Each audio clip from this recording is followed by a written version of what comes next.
This is Boxing Tickets, and we're here at Anderson Boxing in Belfast. I'm delighted to be joined with Ireland's newest professional boxers, Cathal Jennings. Cathal Jennings, yeah. Cathal Jennings. I've sort of known it's been on the pipeline for a bit of time, obviously, preparing you sort of for this moment, but obviously it was announced on Tuesday. Today's Wednesday recording, it goes out tomorrow, so it was announced obviously on Tuesday that you were turning pro. Yeah. Obviously that initial feeling, I guess it's probably a moment that's been sort of coming for a while for you. Yeah, I'm glad to get it over the line there.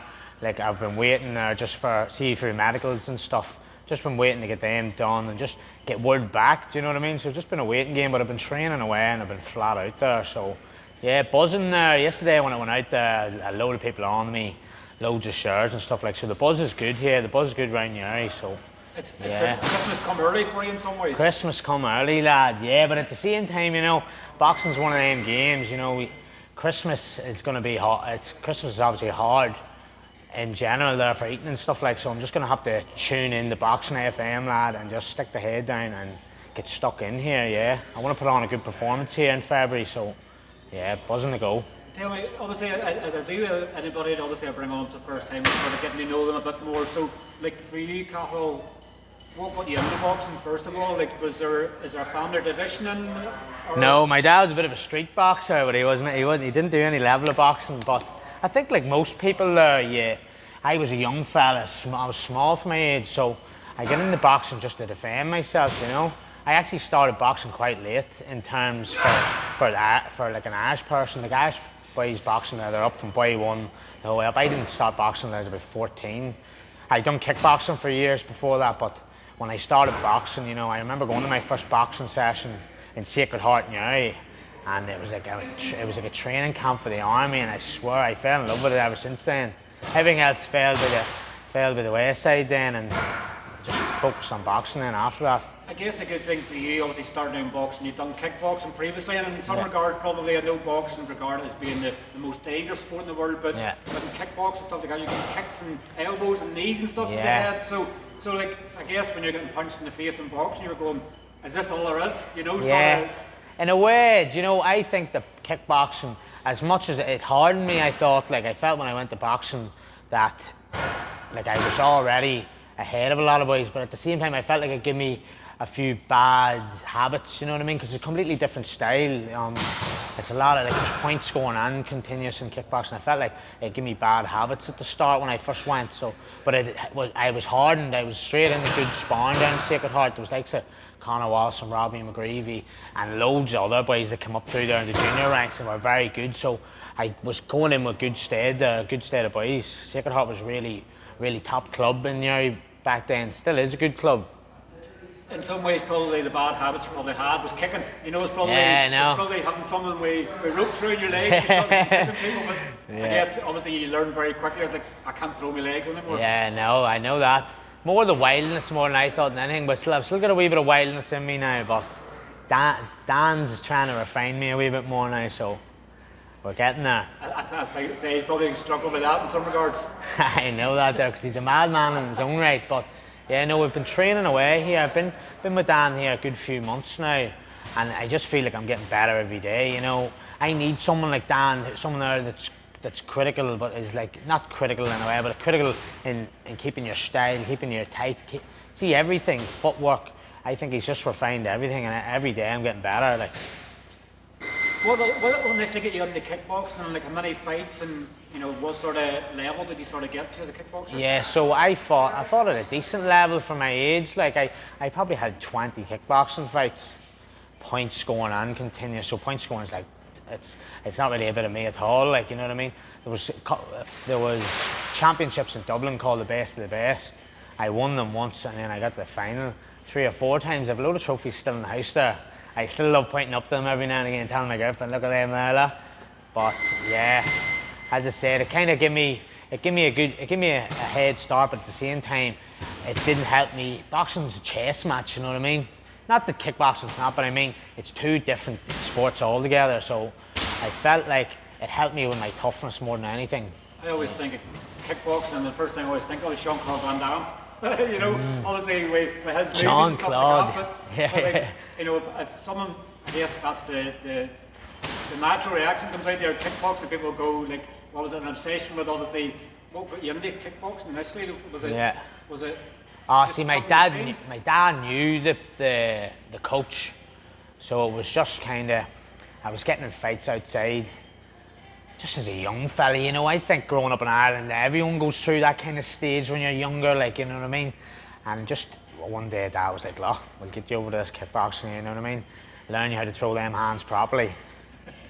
And like then they changed the 14 in the boxing, like was kickboxing, was it because there wasn't enough competitions? Like what got you to switch over? It was the training, see the training there was, so the coaches down there at the time, Seamus McCormick, who's passed away there in the last few years, a gentleman, and Owen Murphy was the coach, and it was just the training, I swear to God, it was unbelievable training, it was just grueling training, but I loved it, just like a fish to water. Is that the saying, a fish to water? Duck to water maybe? Well, yeah, the fish, yeah. But the thing, yeah, I just loved it from the start, and I swear I was massive into football and stuff back then too. Like I would have loved football. I could have told you anything about football news. See, as soon as I started boxing, it all fell away. I see boxing now, boxing news, everything, and I just zoned into boxing ever since then. I fell in love with it.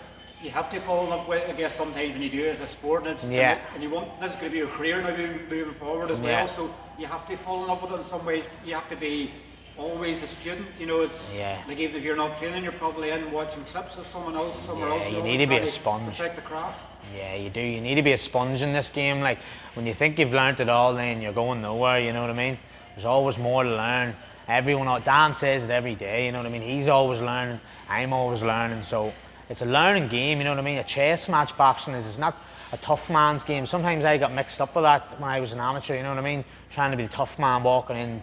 Now, don't get me wrong. That'll be my style still. You know what I mean? I like to be a come forward pressure fighter, but Dan will be refining everything. We've been refining stuff in here, my skills and stuff, and learning that it doesn't have to be full steam ahead all the time, you know what I mean? You have to be smart in there and savvy and use your ring generalship and stuff. So I've been boxing a long time now, like, so I feel like I've done my apprenticeship in the amateurs, and I feel like I'm more than ready to give it a go in the pros. Growing up, obviously, as a fight fan, sort of, who would you in the early years, who would you sort of looked up to, sort of, as like your role models and things in the sport? Yeah, Manny Pacquiao I always loved, you know what I mean? I think everyone loved Manny Pacquiao. I remember I used to go down to my mate's house and we would have watched the fights, stayed up late, watched the fights. His fights against Margarito and stuff, like just tenacious, flying, real speedy. Fighters like him, then Miguel, Cotto, and then the likes of the day, you've got Canelo and stuff, a tight guard fighter, but also smart as well. And then you can see a man like Pitbull, Cruz and all, and then the likes of Mike Tyson and stuff, like, so everyone loves a bit of Mike Tyson, so. You can tell a lot, obviously, of a fighter sometimes by the fighters they like, and obviously, you obviously just get hard, fighters, obviously, that's your pedigree, you're sort of really tough fighters that come to fight, that's the style that you are, that's the style that they are. Yeah, it's kind of the fighters I always watched, because that's the kind of style I always thought I always wanted to implement, you know what I mean? Don't get me wrong, I can sit down and watch a boxing match, like, you know what I mean? I'm not someone who doesn't enjoy the sweet science as well, like, you know what I mean? I can watch a Floyd Mayweather fight there 12 rounds, like, some people don't really know the difference. They think people sitting back like that there, they're not doing much, but I can tell the difference. But it's just the fighters I like to watch is the fighters that I like to try and take wee bits from, you know what I mean? So you would obviously, you probably look at some of the big wars and stuff we've had in the years, like, are you like a sort of like a Tyrone McKenna sort of type fighter where you haven't had a fight unless you bleed? Yeah, maybe in a way. Like, I'm trying to get out of that habit. Dan tells me you don't have to be like a bull all the time, but that's my style. My style's always been a come forward, aggressive fighter, you know what I mean? People come to watch fights, you know what I mean? People want to see a bit of entertainment, and that's what I'm trying to bring. I'm trying to bring good entertaining fights, hard hitting fights, and like to say, what's the old saying, you don't get paid for overtime, you know what I mean? I'm coming in there, if people's coming down and paying their hard earned money and come down and watch me, I want to go down and put on a show and just be an aggressive come forward fighter. That's my style. Tell me obviously about amateur boxing, and then obviously from changing over at 14. What age are you now, Cathal? I'm 29. 29, so 15 years yeah, in the I'm pushing game. on. So tell me obviously about amateur boxing. Obviously, you know, what have you done as an amateur boxer? You know, your experience, obviously, I guess, within amateur boxing, because that's give you your foundation and your experience now moving into the pro ranks. Yeah. So I started off. I had a good few. I started off at 14 then, so I started fighting after a few months down in the thing. They wanted me to train for a while before I started. So just the Armagh Down championships and stuff. See, just local championships, and then. When I was 17, I won the intermediates, the Irish, the novice intermediates, so the Antrim, the Ulster, the Irish, and then I got picked for a few Antrim teams and Ulster teams to go away, the CYPs and stuff. And then there was a bit of a split in our club, and I had a bit of a break. I'd done the under-18s and stuff. I was beat in the quarterfinals, and then I had a bit of a break from boxing now. There was a bit of a split in the club. Just was a wee bit unsure a few years ago. I was young and I was messing about. It was down to dedication stuff too back then. I dropped the head a bit. I was still always in and out of the boxing, but then it was only about 4 years ago I really came back into my own again. I decided I was sick of people, you know what I mean? You're one of them. See, when you stop boxing and you're sitting about and you're in pubs and stuff, you're always saying, you could have been a good boxer. I never wanted to be a has-been, you know what I mean? Oh, I could have done this, I could have done that. So I decided to come back, and I think it was about 4 years ago I came back. I won the Ulster Intermediates, beat a good lad, Owen Quinn, and then I fought in the Ulster Elites, fought Gary Arthurs, and then I fought Eugene McKeever in the final, and I was beaten. A real good lad, you know what I mean? Several time elite champion, like, so there was no shame in losing. I don't like losing, like, but when you're losing that caliber of fighter, then I entered the Irish Intermediates, and then I was beat by the winner of it too, Cian Kramer. I beat in the split decision. I thought I threw that fight away myself, like, not to take anything away from him, like, I thought I'd done enough to win, but I thought I was going to steamroll him, you know what I mean? And it kind of was a bit of a wake-up call there too, that you can't just underestimate anyone you get in the ring with. But not to say that he's a quality fighter there too, you know what I mean? Irish elite finalist, Irish intermediate champion, you know what I mean? So whoever I've been beat by has usually been a very good fighter. I was just about to come on to that sort of point there to say, you know, about defeat, because everybody sort of at some stage, and unless you're Lomachenko, I think he was beaten once as an amateur. Yeah. You know, that getting beat, you know, obviously if you're getting beat, like we were saying, where Kramer beat you, and obviously you know that you probably lost the fight because of yourself. Yeah. Like, I felt like I did, yeah.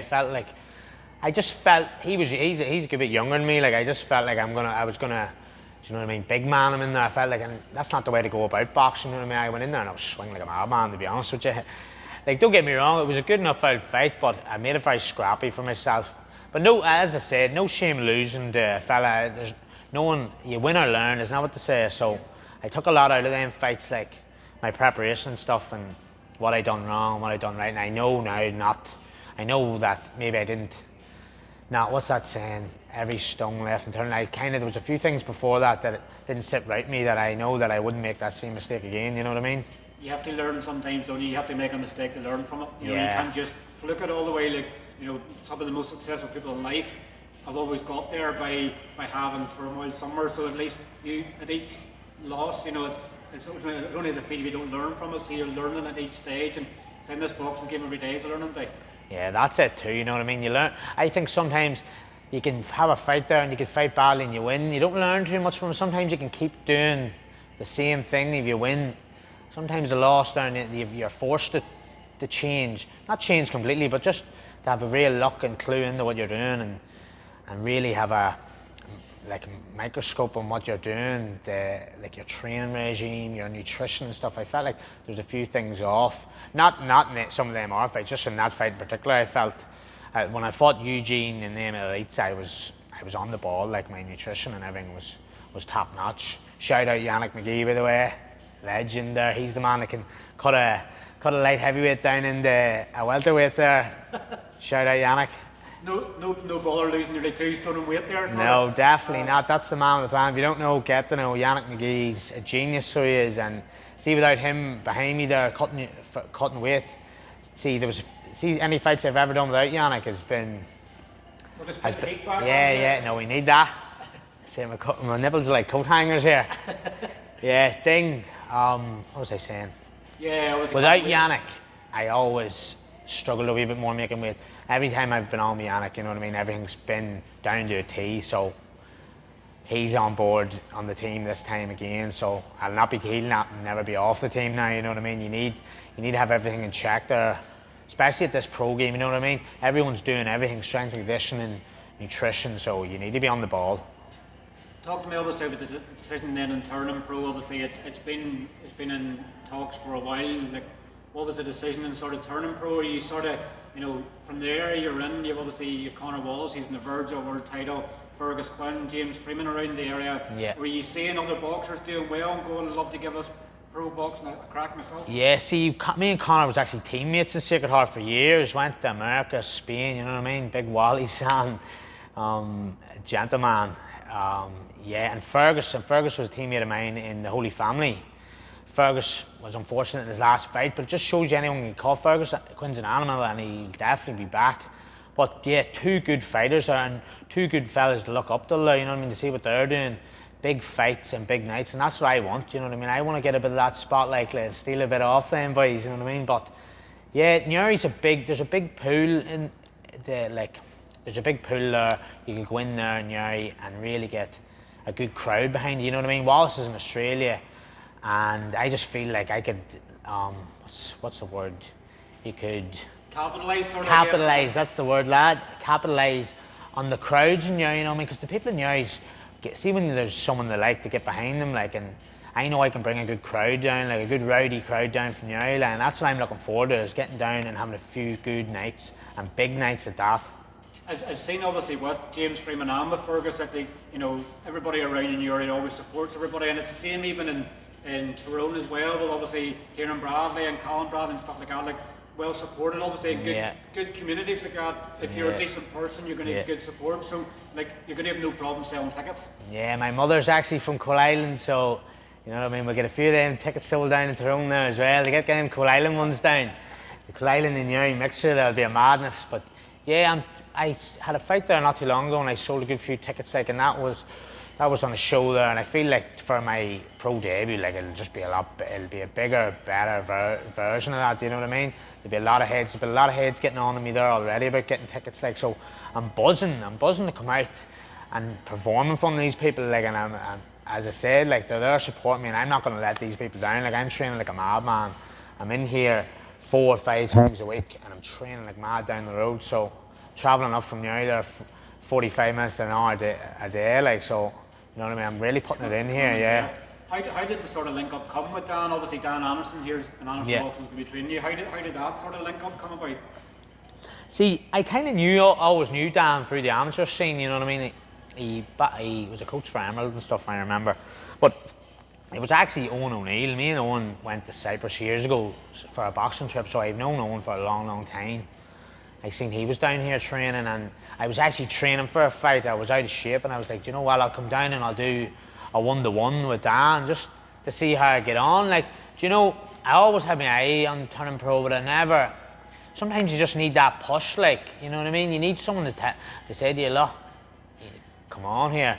And that's what I needed. I needed Dan to just say to me, lad, you're good enough there to go pro. And then when he said it to me, I was like, do you know what?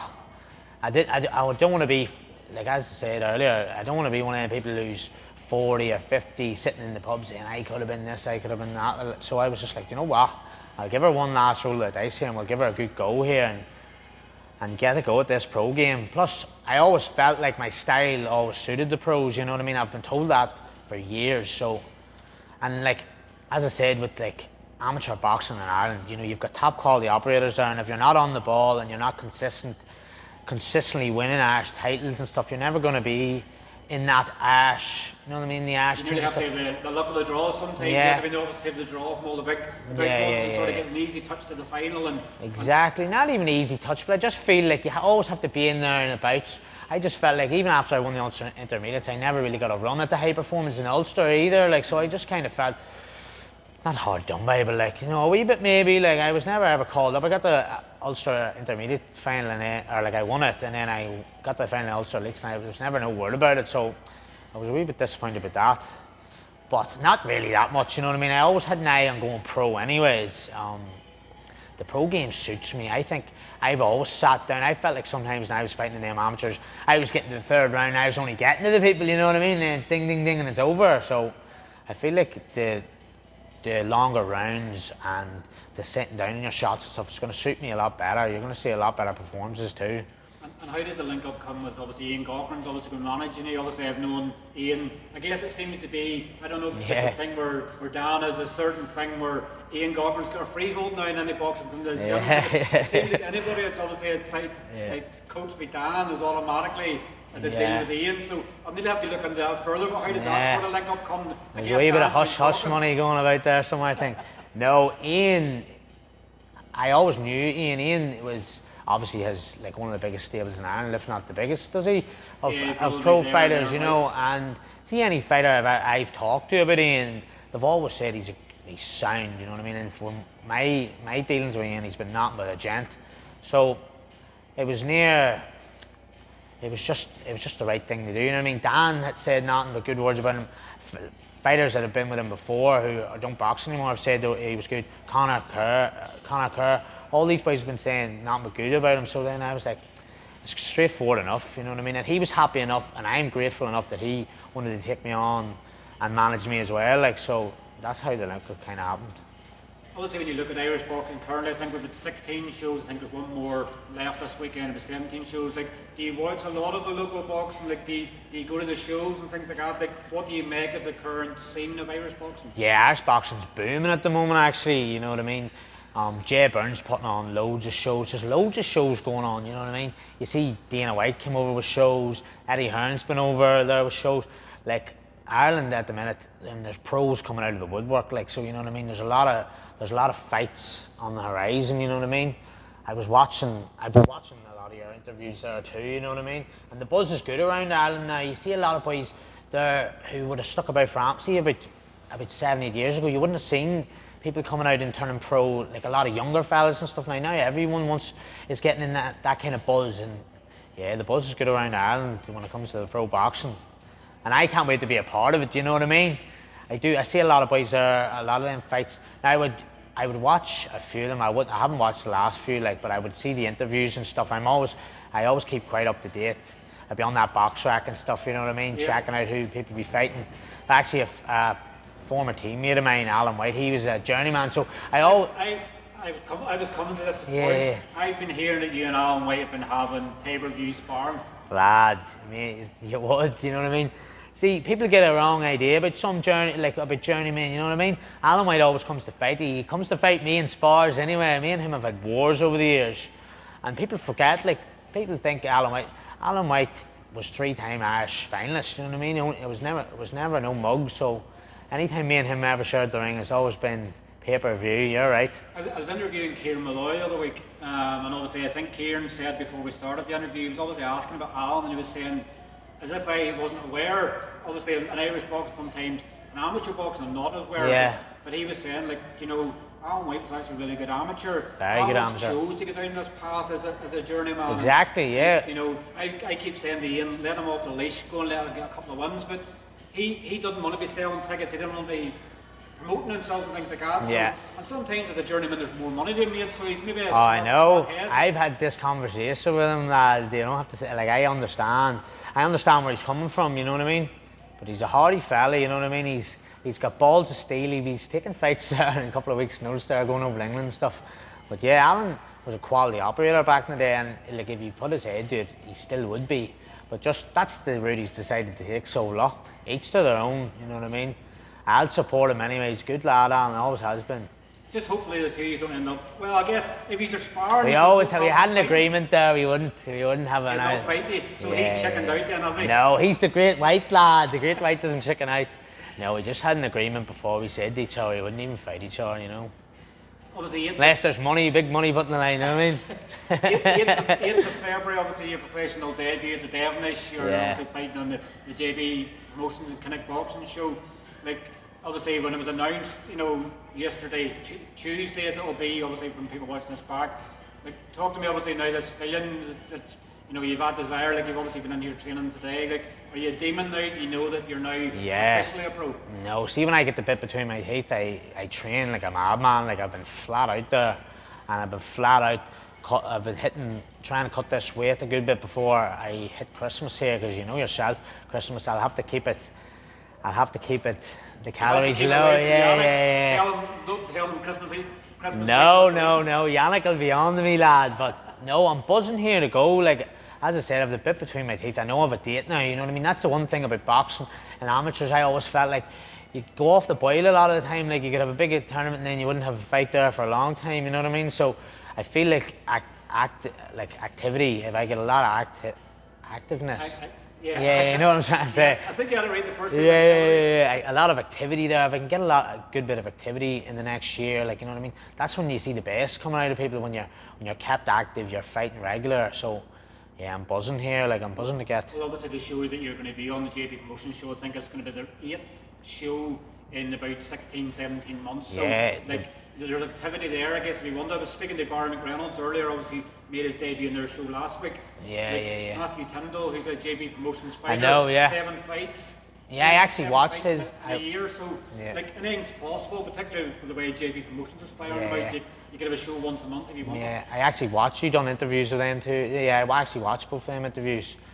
And it's good to watch the interviews and just see their insight in the stuff and what way they feel. Like, I seen Matthews and he was talking about how the fight with Shannon really made him, like, you know what I mean, it grew him more as a fighter. Like, he's really tuned in then. I seen Barry, but I watched a few highlights of Barry's fight. He smoked that fella.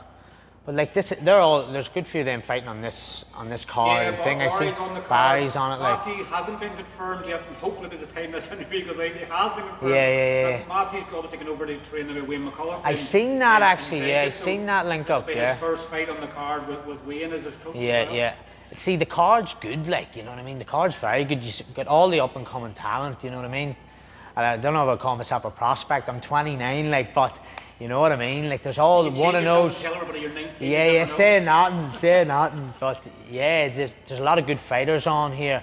Trino, Forno, I've seen Matty Bourne and stuff. I've seen a lot of good fighters here. It's going to be fighting. It's going to be it's a stacked out card there already. Like, so the atmosphere will be buzzing. Well, it feels strange for you in some ways. Obviously, you're watching all these guys in interviews and then you're sharing a card with them. Like, not that you feel starstruck in some ways, but you go, I know you from somewhere, and it's watching your interviews. Mate, not really in a way, because I'm older than most of them fellas, like, so, do you know what I mean? I've been around a while, like, I know, like, a lot of time I've been absent from boxing for a few years, but I've been in the boxing for a long time, like, so I wouldn't say starstruck, no. Maybe if I'm in a matchroom card or something, I'll be starstruck, but no. But them, likes them lads, I've fought in like the likes of the ultras and stuff. A lot of them boys have been on the same card, so not starstruck. Everybody will know you from some degree. Yeah. Like, where do you sort of, you know, you're saying you want activity, like, sort of, you know, 29, do you feel like you're sort of having to play a fast track in the professional game? Or, like, if you can get 4 or 5 fights, I guess, in the first year, it'll probably get you indeed sort of title eligibility, whether it's Celtic or Irish or whatever sort of path you're going down. Like, is that the way you sort of say get a bit of activity first and then start to look at your well, fights? me and Dan spoke about this here, like, and we want to I want to build my profile and stuff, build me as a fighter, you know what I mean? Me and Dan haven't been with each other that long, you know what I mean? So build myself as a fighter and coach relationship, you know what I mean? But like, I would like to get 3 to 4, maybe 5 possible next year, like, because the more activity, the more opportunities and stuff too, like, you know what I mean? Your profile gets bigger and then you get a bigger buzz going then, you know what I mean? So the more fights, the better. You remind me a wee bit of what Barry McReynolds would have said last week at the fact about journeymen. Like, obviously we understand the role that journeymen have in the sport, but by the sound of things, you probably wouldn't be keen too much in journeymen, like, particularly if they're going to stand back and sort of not be active and having a fight. Like, are you obviously having to mentally wrap your head around the fact that there's not going to be the same standard of you, they're there to take you rounds. You maybe get a journeyman where you can stop and things like that, but how are you mentally preparing for facing journeymen? I'm mentally prepared to fight anyone the same way. They're all the same to me, you know what I mean? The same amount of effort's going to be put in the camp. It's about what I do, you know what I mean? If you focus too much on what they're at, then I think you'd be going wrong there, you know what I mean? I'm just focusing on myself, getting myself in the best shape possible. I know when I get myself in tip-top shape that I'm a handful for anyone. I think fighting journeymen, a lot of them can stand back, but you need to be, you need to be careful. You need to be making sure that you're firing on all cylinders and not taking these journeymen for granted either, because you've seen it more than enough times. these journeymen, you know what I mean? What is it, hurt animals, when you hurt an injured animal is when they're most dangerous, you know what I mean? So these boys, yeah, I know that, lad, you know what I mean? The boys will be cutting these clips here, you know what I mean? Fuck's sake. But that's what I'm saying, like you still need to keep on the ball here with these journeymen, you know what I mean?